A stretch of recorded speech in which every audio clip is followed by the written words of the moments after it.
m'appelle Didier Saillet et j'ai publié chez l'Harmattan en 2022 Le Merveilleux chez Michel Leiris.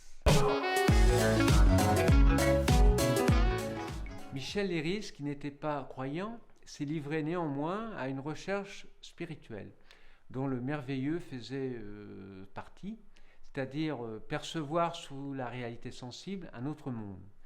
Il était fasciné par tout ce qui appartenait au mystérieux, au bizarre.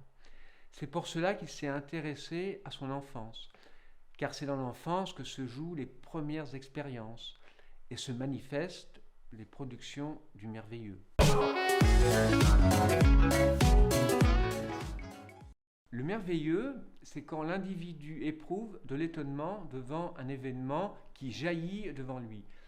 Mais l'étonnement, la surprise ne suffisent pas. Il faut qu'en plus il y ait de l'admiration, c'est-à-dire un mélange de plaisir et d'acquiescement devant la beauté du monde.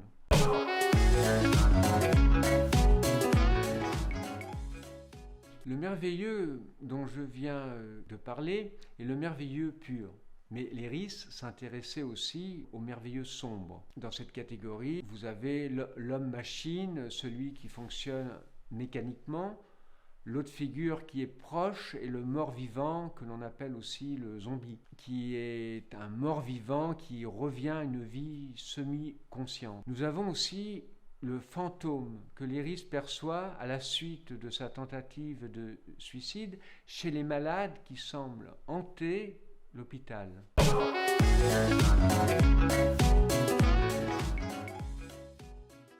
C'était une manière pour lui de rendre intéressante sa vie. Lui qui l'a trouvé plutôt vide, plutôt terne, malgré toutes ses activités littéraires, scientifiques, ses voyages, ses amis, ses relations. Il connaissait des peintres, des écrivains. On a l'impression qu'il avait une vie formidable.